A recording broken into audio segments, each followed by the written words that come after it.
तो अब ये समझते हैं कि ये लॉ क्या बताता है। देखो, इसको समझने के लिए हम एग्जाम्पल से समझते हैं ये क्या बताता है। देखो, सबसे पहले ये बोलता है कि अगर हमारे पास कोई दो एलिमेंट है तो वो आपस में कंबाइन करके एक से अधिक कंपाउंड फॉर्म कर सकते हैं। अब इसको समझने के लिए हमने क्या कर लिया, हमने दो एलिमेंट ले लिया, एक हमने हाइड्रोजन ले लिया और एक ऑक्सीजन ले लिया। अब हाइड्रोजन और ऑक्सीजन आपस में कंबाइन होकर के क्या क्या बना सकते हैं, एक तो H2O बना सकते हैं और क्या बना सकते हैं, एक H2O2 भी बना सकते हैं, यानी हाइड्रोजन पेरोक्साइड भी बना सकते हैं।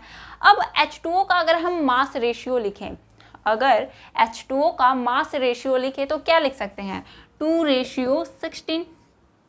हमने क्या लिखा, 2:16 लिखा। इसको हम लोग क्या लिख सकते हैं, और इसको अगर हम ये 2 से काट दे तो क्या हो जाएगा, 1:8 हो जाएगा। अब हम हाइड्रोजन पेरोक्साइड का मास रेशियो लिखना चाहते हैं तो क्या लिख पाएंगे, 2:32, यानी कि 1:16 लिख सकते हैं ना। इसको 2:32 को क्या लिख सकते हैं, 1:16 लिख सकते हैं। अब देखो ये लॉ क्या कहता है कि जब कोई दो एलिमेंट आपस में कंबाइन होकर के दो या दो से अधिक कंपाउंड फॉर्म करेंगे तो उसमें क्या होगा कि जैसे अब देखो यहाँ पे भी क्या है, एटॉमिक वेट सेम है, मास यहाँ भी 2 है और यहाँ भी 2 है, तो जिसका सेम है उसको हम क्या कर दे, फिक्स कर दें। हमने क्या किया, हाइड्रोजन के मास को फिक्स कर दिया, तो इसके बगल वाले एलिमेंट का, यानी कि इधर वाले ऑक्सीजन और इधर वाले ऑक्सीजन का जो मास रेशियो होगा, यानी 16:32 जो होगा वो एक सिंपल होल नंबर होगा। यही ये लॉ बताता है। और 16:32 को हम लोग क्या लिख सकते हैं, तो 1:2। हम लोग क्या लिख सकते हैं, 1:2 लिख सकते हैं।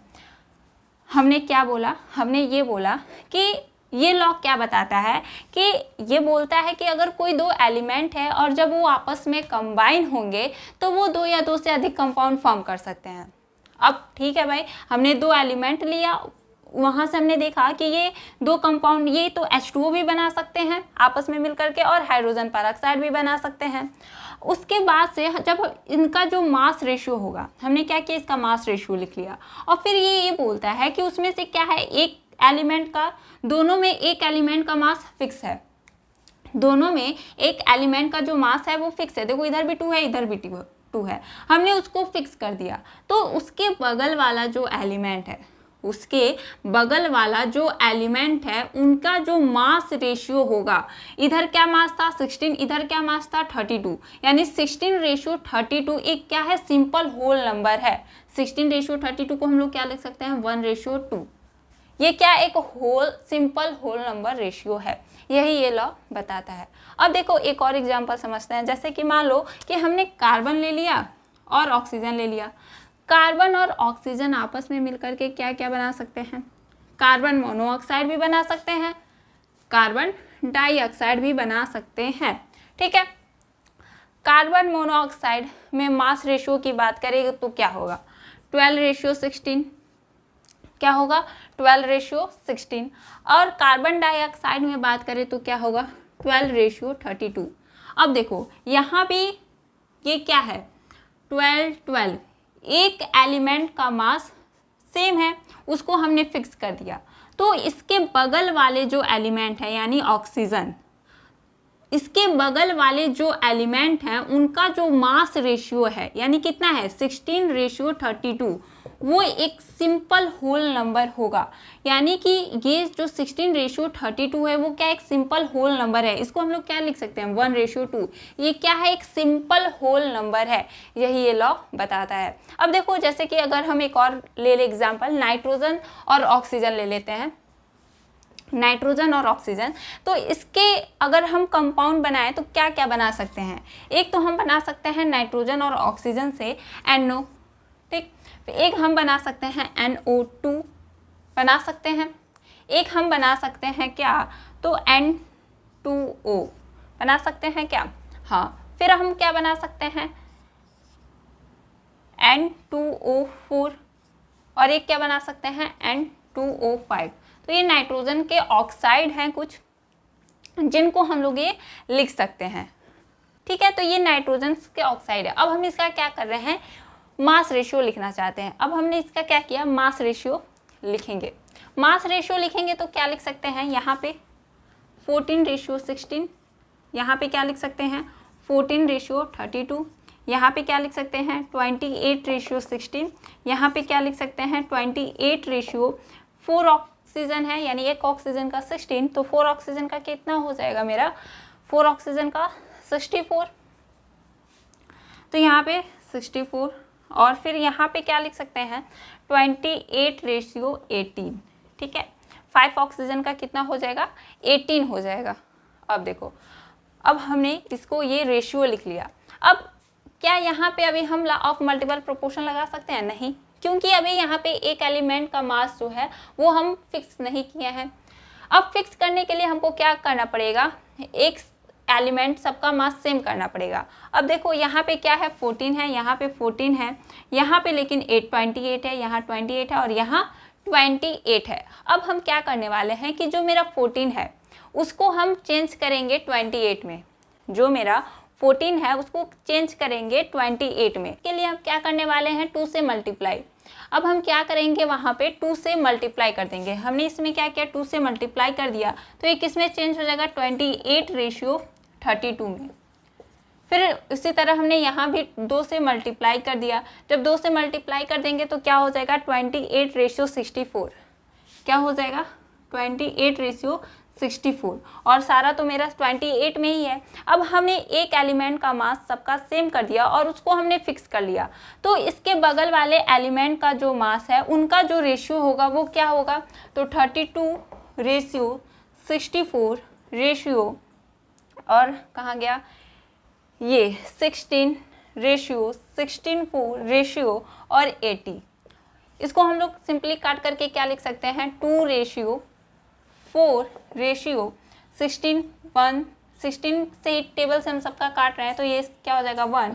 64 को क्या लिख सकते हैं 4 और 18 को 5, यानी इसका जो रेशियो आया वो क्या आया 2:4:1:4:5। ठीक, हम इस पे जो क्वेश्चन है वो देखेंगे जब पूरे लॉ को हम ख़त्म कर देंगे तब। अभी हम जितने लॉ हैं पहले उसको पढ़ लेते हैं, उसके बाद से हम लोग सारा जैसे कुछ मल्टीपल चॉइस क्वेश्चन है उसको डिस्कशन करने वाले हैं। इस पे काफ़ी अच्छे क्वेश्चन बनते हैं, तो अगर आपको क्वेश्चन में दिए रहेंगे तो आप लोग अगर सबका मास निकालने बैठोगे ना तो काफ़ी समय लगेगा। तो जब क्वेश्चन करवाया जाएगा तो वहाँ पे आपको ट्रिक भी बताया जाएगा कि आप लोग कैसे क्वेश्चन को अप्रोच करोगे, ठीक है, ताकि आप लोग अगर कंपटीशन एग्जाम में बैठो तो आप तुरंत क्या करो, सही आंसर पे टिक करो, ठीक है। तो आपको वहीं पे ट्रिक बताया जाएगा जब क्वेश्चन सॉल्व करवाया जाएगा तब, ठीक है। तो अभी तो ये हो गया लॉ ऑफ मल्टीपल प्रोपोर्शन। अब हम देखने वाले हैं अपना नेक्स्ट लॉ जो कि है मेरा law of reciprocal proportion. Law of reciprocal proportion, तब तक आप इसको नोट कीजिए। और आपको पिछले वीडियो में बताया गया था कि आपको नोट्स डिस्क्रिप्शन बॉक्स में प्रोवाइड कर दिया जाएगा, और इस क्लास का भी जो आपको नोट्स है वो डिस्क्रिप्शन बॉक्स में आपको लिंक वहाँ मिल जाएगा, आप लोग वहाँ से नोट्स से के पास जा सकते हो, ठीक है। तो आप इसको क्या करो, सबसे पहले तो रफ में नोट कर लो। आपको जितना चीज़ बताया जाए आप उसको अच्छे से पहले करो, रफ कॉपी ले करके बैठोगे। अगर आप कुछ नहीं आ रहा है आप नोट कर लो, आपको कुछ नया सीखने को मिल रहा है वो नोट कर लो, इस तरह से आप कुछ सीख पाओगे, ठीक है। तो आपको जो नोट करना है नोट कर सकते हो, हम इसको इरेज कर रहे हैं। तो नेक्स्ट क्या है मेरा, तो लॉ ऑफ रेसिप्रोकल प्रोपोर्शन। इसको किसने दिया था, तो रिचटर ने दिया था, ठीक है। अब देखो ये लॉ क्या कहता है, इसको हम एक एग्जाम्पल से समझते हैं।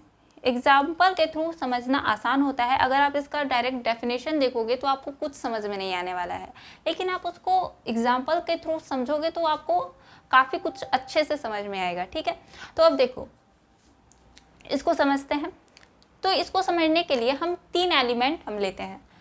हम ले लेते हैं कार्बन, दूसरा ले लेते हैं हाइड्रोजन, तीसरा ले लेते हैं ऑक्सीजन। क्या लिए हमने, कार्बन, हाइड्रोजन, ऑक्सीजन।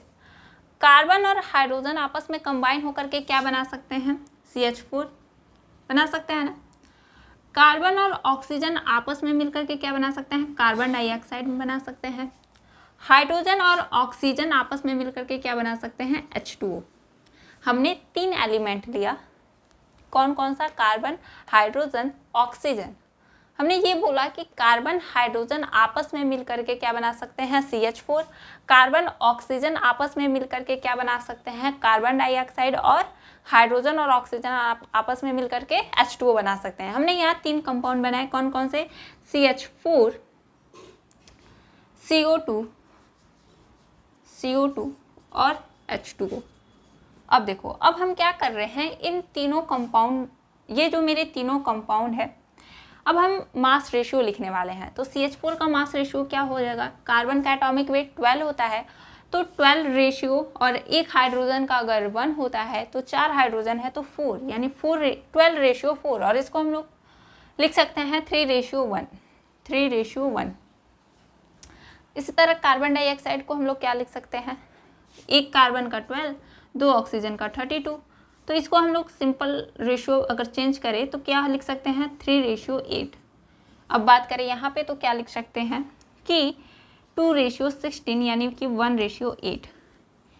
इस लॉ के अनुसार कि ये जो दो मेरे कंपाउंड है, जैसे CH4 और ये CO2 है, CH4 और ये जो CO2 है, इसमें ये देखो एक एलिमेंट का मास अगर हम फिक्स कर दें, ये देखो यहाँ भी 12 है, इसका भी मास 12 है, इसका भी मास 12 है, जिसका मास सेम है उसको हमने क्या किया, फिक्स कर दिया। हमने इसको क्या किया, फिक्स कर दिया। तो इसके बगल वाले एलिमेंट का, इसके बगल वाले एलिमेंट का, देखो हमने ये ऊपर वाले से इसको समझा रहे हैं, नीचे वाले रेशियो से नहीं, तो आप लोग ऊपर वाले ही ध्यान दीजिएगा। अभी हम नीचे वाले से भी बता देते हैं, दोनों सेम है, कोई दिक्कत नहीं है। अब देखो हमने क्या बोला कि जिसका मास सेम है उसको हमने क्या किया, फिक्स कर दिया। तो उसके बगल वाले एलिमेंट का जो मास का जो रेशियो होगा, उसके बगल वाले एलिमेंट यानी हाइड्रोजन का मास और ऑक्सीजन के मास का जो रेशियो होगा, यानी कि 4:32, इसको क्या लिख सकते हैं, तो 1:8। वो जो होगा तीसरे वाले कंपाउंड का जो मास रेशियो होगा, या तो उसके सिमिलर होगा या फिर उसके मल्टीपल में होगा। इस केस में हमने ये जो एग्जाम्पल लिया है, इस केस में 1:8 आया है, जो कि तीसरे कंपाउंड के मास रेशियो के ठीक सेम है। ठीक है, ये लॉ यही बोलता है कि अगर कोई 3 एलिमेंट है, जैसे हमने यहाँ पे कार्बन, हाइड्रोजन और ऑक्सीजन लिया, और कार्बन हाइड्रोजन आपस में मिलकर के क्या बना दिया, CH4 बना दिया, यानी कि मेथेन बना दिया, और कार्बन ऑक्सीजन आपस में मिलकर के कार्बन डाइऑक्साइड बना दिया, और हाइड्रोजन ऑक्सीजन आपस में मिलकर के H2O बना दिए। यानी कि जब कोई 2 एलिमेंट किसी तीसरे फिक्स्ड मास वाले एलिमेंट के साथ कंबाइन कर रहे हैं, ठीक है, तब ये जो मेरे 3 कंपाउंड बने हैं, CH4, CO2 और H2O, CH4, CO2, H2O, हमने क्या क्या मास रेशियो पहले लिख लिया। तो ये देखो यहाँ पे ये जो 2 कंपाउंड होंगे, जो 2 कंपाउंड हैं, उनका मास रेशियो में क्या कर दिया हमने, पहले एलिमेंट के मास को फिक्स कर दिया। तो उसके बगल वाले एलिमेंट का जो मास रेशियो होगा, यानी 4:32, इसको लिख सकते हैं 1:8, वो तीसरे कंपाउंड के मास रेशियो के या तो सिमिलर हो सकता है, जो कि यहाँ पे सिमिलर ही है, या फिर उसके मल्टीपल में हो सकता है। ठीक है, यही ये लॉ बताता है। कोई भी 3 एलिमेंट है, हमने लिया है कार्बन, हाइड्रोजन, ऑक्सीजन, ठीक है, वो किसी क्या कर रहे हैं, आपस में कंबाइन होकर के कंपाउंड बना रहे हैं। जैसे कार्बन हाइड्रोजन CH4 बना रहा है, कार्बन ऑक्सीजन कार्बन डाइऑक्साइड बना रहा है, और हाइड्रोजन ऑक्सीजन H2O। कोई 2 एलिमेंट किसी तीसरे फिक्स्ड मास के एलिमेंट के साथ क्या कर रहा है, कंपाउंड बना रहा है। तो उस केस में यहाँ पे जो ये 2 कंपाउंड है, उनमें से क्या होगा कि अगर हम किसी एक एलिमेंट का मास फिक्स कर दे, तो दूसरे वाले एलिमेंट का जो मास का जो रेशियो होगा, यानी 4:32, वो तीसरे वाले कंपाउंड के मास रेशियो के सेम होगा। वो तीसरे वाले कंपाउंड के मास रेशियो के सेम होगा। अब देखो यहाँ पे देख सकते हो 4:32 को हम लोग 1:8, जो कि किसके सिमिलर है, तो ठीक ये तीसरे कंपाउंड के मास रेशियो के सिमिलर है। इस केस में तो सिमिलर आया, कई सारे केस में अरे क्या हो सकता है, उसके मल्टीपल भी हो सकता है। ठीक है, बात सेम है। तो यही ये लॉ हमको बताता है। अगर आप इसको अच्छे से समझोगे तो समझ जाओगे, इसमें कुछ है नहीं। आपको नोट्स मिल जाएगा डिस्क्रिप्शन बॉक्स में, आप लोग जा करके देख सकते हो। आप अच्छे से समझोगे तो आप समझ जाओगे। ठीक है। अगर आपको नहीं समझ में आ रहा है तो फिर से वीडियो को पीछे करो और देखो। जब तक आपको समझ में ना आए तब तक आप देखो, आपको समझ में आएगा। इसमें कोई रॉकेट साइंस नहीं है कि आपको समझ में नहीं आएगा। सिंपल सी बात कही जा रही है कि 3 एलिमेंट हैं, कार्बन, हाइड्रोजन, ऑक्सीजन। एक इसको हम एग्जाम्पल से भी समझ ले रहे हैं तो काफ़ी आसानी से आपको समझ में आ जाना चाहिए। इसमें कोई रॉकेट साइंस नहीं है कि आपको नहीं समझ में आएगा। आप 3 एलिमेंट ले रहे हो, carbon, hydrogen, oxygen. Carbon hydrogen आपस में मिलकर के मीथेन बना सकते हैं, कार्बन ऑक्सीजन आपस में मिलकर कार्बन डाइऑक्साइड भी बना सकते हैं, और हाइड्रोजन ऑक्सीजन H2O बना सकते हैं। अब हमने तीनों कंपाउंड का लिख लिया। अब हमने इसका मास रेशियो भी लिख लिया। मास रेशियो जैसे लिखा तो हमने ये कहा कि ये जो 2 कंपाउंड है, कार्बन हाइड्रोजन से मिलकर के और कार्बन ऑक्सीजन से मिलकर के जो कंपाउंड बना है उसको हमने पहले ले लिया। अब यहाँ पे ये जो कार्बन का जो मास है वो हमने क्या क्या फिक्स कर दिया। यहाँ भी इसका मास 12 था, यहाँ भी इसका मास 12 था, हमने इसको फिक्स कर दिया। तो इसके बगल वाले एलिमेंट का जो मास होगा उसका जो रेशियो होगा, बगल वाले एलिमेंट के मास का जो रेशियो होगा, यानी 4:32, जिसको हम लोग 1:8 भी लिख सकते हैं, वो तीसरे वाले कंपाउंड यानी हाइड्रोजन और ऑक्सीजन से मिलकर के जो कंपाउंड बना है उसके मास रेशियो के इक्वल होगा, सिमिलर होगा या फिर उसके मल्टीपल में होगा। यही ये बात कहता है लॉ ऑफ रेसिप्रोकल प्रोपोर्शन। इस पे काफ़ी अच्छे क्वेश्चंस हैं जिसको हम देखने वाले हैं सारे लॉ पढ़ने के बाद, ठीक। तो तब तक आप इसको नोट कीजिए। अब हम देखते हैं अपना नेक्स्ट लॉ जो कि काफ़ी अच्छा है, तब तक आप इसको नोट कीजिए। और 2 लॉ हैं जो काफ़ी इजी हैं, ठीक है। यही एक था जो थोड़ा बहुत घुमाता है बच्चों को, लेकिन इसके बाद जो 2 लॉ हैं वो काफ़ी इजी हैं, तो आप इसको नोट कीजिए। हम अब चलते हैं अपना नेक्स्ट लॉ पे। तो नेक्स्ट है मेरा गे-लुजैक लॉ, जिसको किसने दिया है तो जोसेफ लुइस गे-लुजैक ने दिया है। अब देखो बहुत सिंपल लॉ है।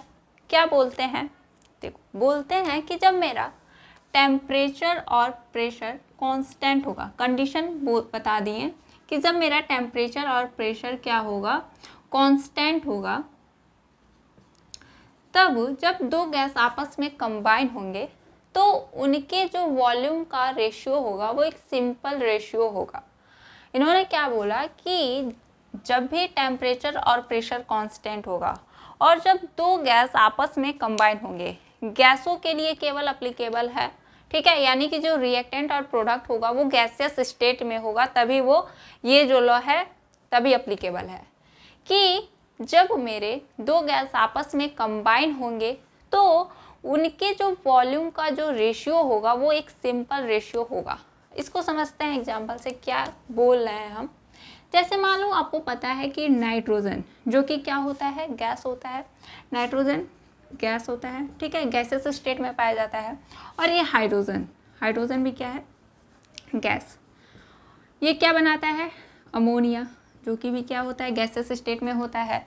इसको हम बैलेंस कर लेते हैं। यहाँ पे 2 नाइट्रोजन है, यहाँ 1 नाइट्रोजन है, तो 2 से मल्टीप्लाई। अब हाइड्रोजन 6 हो गया, यहाँ 2 हाइड्रोजन है तो 3 से मल्टीप्लाई। तो अब ये रिएक्शन बैलेंस है। तो यहाँ पे पहले तो ये जानो कि ये रिएक्शन बोल क्या रहा है। ये रिएक्शन बोल रहा है कि जब 1 मोल नाइट्रोजन 3 मोल हाइड्रोजन के साथ रिएक्ट करेगा तो 2 मोल अमोनिया बनाएगा, ठीक है। सिंपली ये बोल रहा है, समझ में आ रहा है रिएक्शन को देख करके, ये कुछ बोल नहीं रहा है, ठीक है, ये समझ में आ रहा है देख करके, रिएक्शन को देख करके हम बता सकते हैं। अब देखो इस लॉ के अनुसार ये क्या बताते हैं कि जब भी मेरा टेम्परेचर और प्रेशर कांस्टेंट होगा तब जब 2 गैस आपस में कंबाइन होंगे तो उनके जो वॉल्यूम का रेशियो होगा वो क्या होगा, सिंपल रेशियो होगा। यानी यहाँ पे जो वॉल्यूम का रेशियो होगा वो क्या होगा, 1:3 और ये रेशियो 2, जो कि क्या है, एक सिंपल रेशियो है, ठीक है। तो इन्होंने यही बताया। अब देखो कई बच्चों को ये समझ में नहीं आया, हमने कहाँ से लिखा 1:3:2। यहाँ पे ये जो नंबर है यानी ये जो मोल है वो यहाँ पे क्या बता रहा है, वॉल्यूम को ही बता रहा है। कब बताएगा, जब रिएक्टेंट और प्रोडक्ट जो है वो गैसियस स्टेट में होंगे तभी। यहाँ पे जितने मोल होंगे इसका मतलब उतना हमको वॉल्यूम दिया हुआ है। 1 मोल है यानी 1 वॉल्यूम दिया हुआ है, 3 मोल है यानी 3 वॉल्यूम दिया हुआ है, 2 मोल है यानी कि 2 वॉल्यूम दिया हुआ है। जब हम क्वेश्चन करेंगे तब समझ में आएगा, कंसेप्ट फील होगा कि हम बोल क्या रहे हैं। ठीक है, अभी हमको बस ये समझ लेना है गे-लुसैक लॉ क्या बोलते हैं कि जो मेरे टेम्परेचर और प्रेशर कांस्टेंट होंगे, जब टेम्परेचर प्रेशर कांस्टेंट होगा तब जो मेरे गैस आपस में कंबाइन होंगे तो उनके वॉल्यूम का जो रेशियो होगा वो क्या होगा, सिंपल रेशियो होगा। यहाँ पे हमने वॉल्यूम का जो है वो रेशियो लिख लिया, ये क्या है, एक सिंपल रेशियो है। जैसे यहाँ पे क्या मतलब है कि अगर यहाँ पे नाइट्रोजन 1 मोल है तो जब हम वॉल्यूम की बात करेंगे तो यानी 1 वॉल्यूम, फिर इसका ये 3 टाइम्स है तो वॉल्यूम क्या हो जाएगा, 3 वॉल्यूम, फिर ये 2 मोल है तो वॉल्यूम क्या हो जाएगा, 2। जनरली जो उसका मोल होता है वही उसका वॉल्यूम हो जाएगा। ठीक है, किस केस में, जब रिएक्टेंट और प्रोडक्ट गैसियस स्टेट में होंगे तभी। तो इनके वॉल्यूम का रेशियो क्या हो जाएगा, 1:3:2, सिंपल रेशियो है, बस यही इन्होंने बताया था। अब देखो, जैसे कि मान लो एक हमारे पास क्वेश्चन है कि अगर मान लो A+2B = C, अगर A का हमारे पास 100 ml है तो B का कितना हो जाएगा, 200 ml हो जाएगा। यानी कि हम इस नंबर के हिसाब से, इस मोल के हिसाब से, ये हमको क्या बता रहा है, जनरली वॉल्यूम बताता है। ठीक है, तो इस तरह से जब हम क्वेश्चन करते हैं तो उसका काफ़ी यूज करते हैं, तो ये हम आगे देखने वाले हैं। तब तक आपको बस ये जाना है कि ये जो लॉ है वो क्या सिंपली बोल रहा है। ठीक है, तो ये लॉ में हमको बस यही देखना था, आगे अगर क्वेश्चन आता है तो हम वहाँ पे ये सब यूज करने वाले हैं। अब देखो, अब हमारा नेक्स्ट जो है अवोगाद्रो लॉ है, लास्ट लॉ है, उसके बाद से हम क्वेश्चन देखने वाले हैं जो कि नेक्स्ट वीडियो में हो जाएगा, क्योंकि ये वीडियो काफ़ी लंबा हो जाएगा। वहाँ पे हम क्वेश्चन देखने वाले हैं, इस पर मल्टीपल चॉइस भी देख सकते हैं। अगर कोई क्वेश्चन मिल गया तो हम उसको यहाँ पे सॉल्व भी करेंगे, आप लोग भी साथ में करिएगा, काफ़ी अच्छे से हम लोग वहाँ पे सॉल्व करने वाले हैं। ठीक है, तब तक आप लोग क्या करिए कि इसको नोट कीजिए और हम क्या कर रहे हैं कि नेक्स्ट लॉ को बता रहे हैं।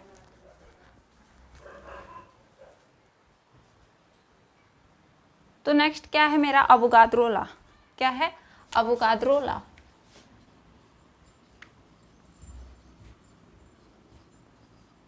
ठीक है, अवोगाद्रो लॉ, इसको किसने दिया था, तो अमीडियो अवोगाद्रो ने। किसने दिया था, अमीडियो अवोगाद्रो।